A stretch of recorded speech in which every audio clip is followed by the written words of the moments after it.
Você já sentiu que Deus te mostrou claramente o que precisa mudar, mas você foi adiando?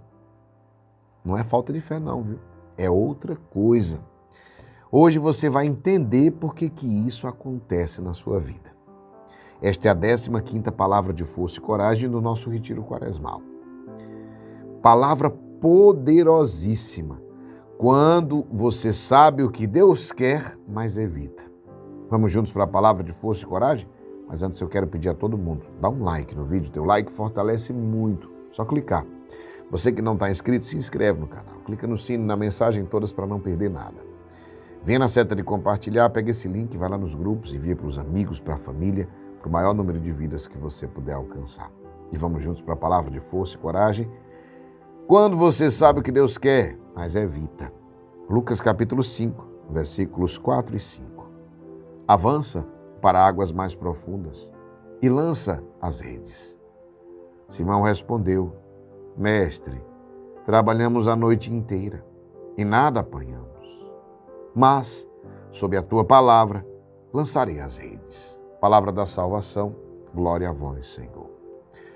Ontem nós falamos, quem assistiu a palavra de força e coragem de ontem foi muito forte mesmo, sobre como escutar a Deus. Quem tem vontade de escutar a Deus, assista a palavra de ontem, fortíssima. E ontem nós falamos sobre como escutar a Deus.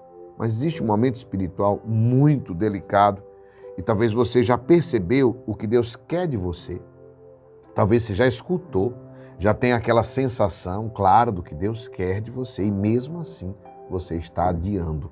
Me diga aqui nos comentários quem está passando por isso agora ou quem passou por isso. Você já sabe o que Deus quer, já tem aquela clareza que é preciso mudar essa direção ou iniciar esse projeto ou fazer isso, mas mesmo assim você adia.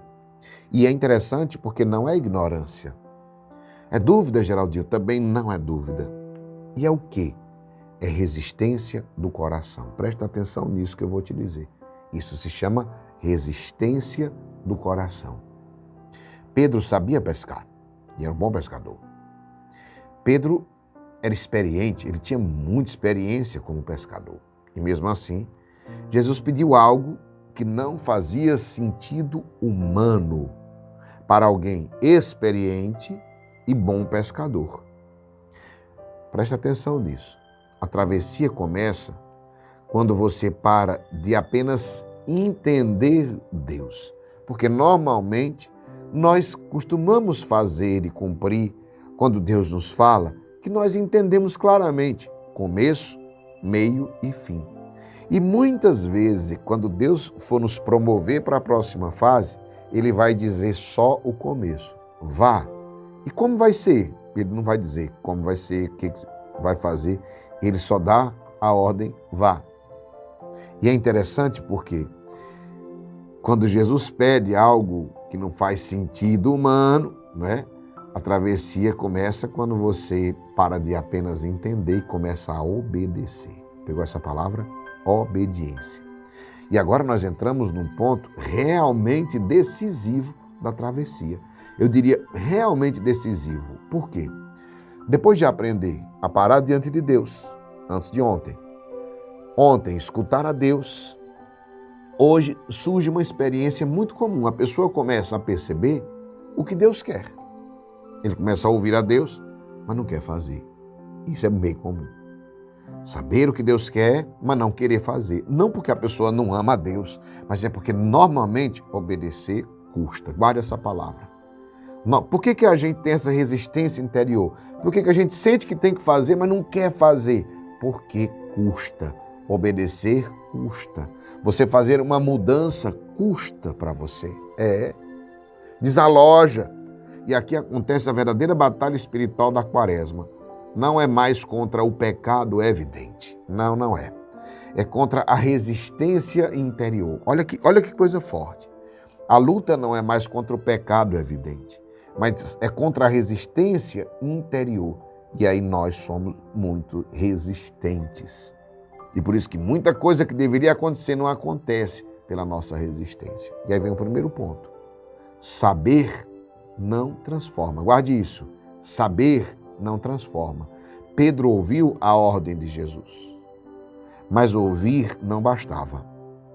Muita gente já sabe que precisa se confessar, que precisa perdoar, que precisa abandonar uma certa situação na sua vida, que precisa assumir uma vida espiritual, uma rotina espiritual.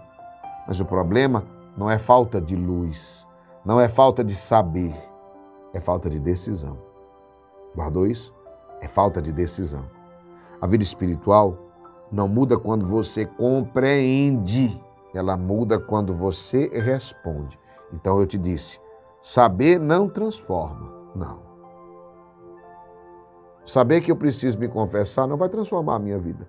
Saber que eu preciso perdoar não vai transformar a minha vida. Saber que eu preciso abandonar uma situação, um ambiente, uma realidade, um relacionamento, não. Saber que eu preciso assumir uma vida espiritual, uma rotina espiritual séria, não resolve. Não basta, na verdade. Claro que é a base é saber, mas precisa decidir. A vida muda não quando você compreende que precisa mudar, mas ela muda quando você responde, quando você decide, quando você toma uma atitude concreta. E aí vem o segundo ponto. Por que então nós somos tão resistentes? E eu te digo, a resistência nasce do medo, sabia?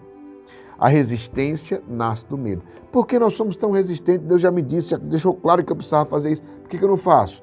Pedro responde algo muito humano. Trabalhamos a noite inteira, Senhor.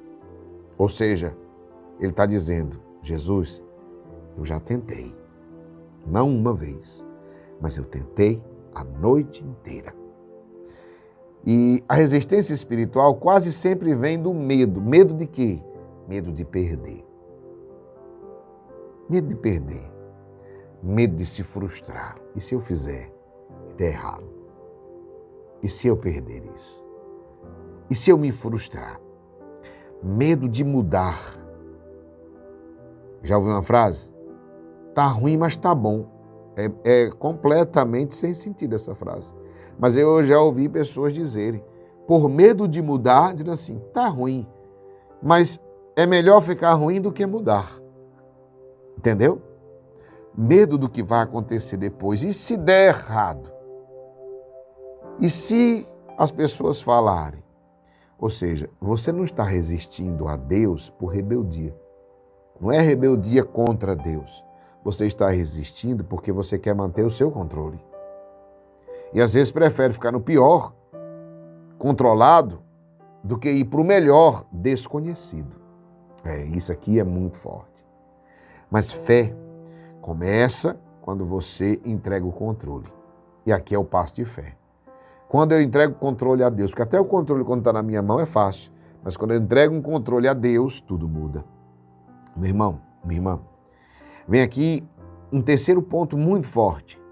A graça vem depois do passo. Guarde isso. A graça vem depois do passo. Pedro não entendeu primeiro para obedecer, porque não tinha lógica. Ele passou a noite inteira e não tinha peixe. Mas ele diz o quê? Em obediência à tua palavra eu lançarei as redes. Ele obedeceu primeiro, depois ele viu o milagre e ele participou da maior pesca da sua vida como pescador. A famosa pesca milagrosa. E isso aqui é essencial. Deus raramente mostra tudo antes. Eu não vou dizer que não tem um caso, porque pode ter um caso ou outro. Mas raramente comigo, pelo menos, ele nunca mostra tudo antes. Ele só diz assim, vá, mas Senhor, vá. Mas vai dar certo? A tua confiança, a tua obediência é o que vai mostrar se vai dar certo ou não.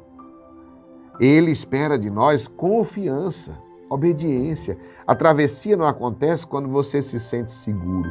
Pedro não se sentiu seguro. Ele só lançou as redes por causa da obediência. Então, a travessia acontece quando você decide confiar e obedecer a palavra de Deus. A voz de Deus. Hoje, pergunte claramente, o que Deus já me mostrou e eu continuo adiando? Pergunte claramente, o que Deus já me mostrou e eu continuo adiando? Depois eu faço, depois eu vejo, depois eu resolvo, depois eu mudo, depois... Escolha hoje. Isso aqui é uma tarefa concreta, uma aplicação da nossa travessia. Escolha hoje um passo concreto, não grande, real. Talvez uma conversa que você tenha adiado, talvez uma decisão que você precisa tomar e que você não tomou, está só empurrando para frente. Talvez uma mudança de atitude, de comportamento seu, que você sabe que você mudar, você tem consciência que precisa mudar, mas não tem mudado. A graça, ela encontra você no movimento. Por isso que eu sempre digo, dê o passo que Deus dá o jeito. Você não precisa entender tudo para começar. Precisa apenas confiar o suficiente para dar o primeiro passo. Repito, você não precisa entender tudo para começar. Você precisa apenas confiar o suficiente para dar o primeiro passo. Quem escuta Deus, cresce. Quem obedece a Deus, atravessa qualquer deserto. Pegou essa palavra? Quero rezar por você agora. Senhor, nosso Deus, dá-nos a coragem para obedecer. Dá-nos a coragem de Pedro, de dizer, não entendo, não compreendo, mas por causa da Tua palavra, lançarei as redes. Inspira a nossa mente, o nosso coração, que nós possamos hoje crescer na fé, na esperança, no amor, e que esse retiro quaresmal que vai avançando, nós possamos também avançar para águas mais profundas. E que o Senhor nos abençoe, nos guarde, nos livre de todo mal, em nome do Pai, do Filho e do Espírito Santo. Amém. Escreve agora. Amém. Eu tomo posse. Faz o seguinte agora, dá um like nesse vídeo, vai fortalecer muito. Você que não está inscrito, se inscreve aqui no canal. Clica no sino e na mensagem todas para não perder nada. Venha na seta de compartilhar, pegou esse link, você vai lá no WhatsApp agora. Você vai enviar para o maior número de vidas que você puder alcançar. Faróis iluminem, transbordem, levem o amor de Deus aos quatro cantos da terra. Seja transbordante e abundante na vida de tantas pessoas que precisam e necessitam desta graça. Compartilhou, iluminou, abençoou vidas. Meio-dia em ponto eu estarei de volta para rezar o poderosíssimo texto São Miguel Arcanjo contra os males. Às 18 horas, a poderosa campanha de oração da Quaresma. E às 20 horas, eu e Del estaremos em família rezando com você o texto do Sagrado Coração de Jesus diante do Santíssimo Sacramento. Joelho no chão, momento de bênção. Eu espero você. Que Deus te abençoe e te guarde. Força e coragem.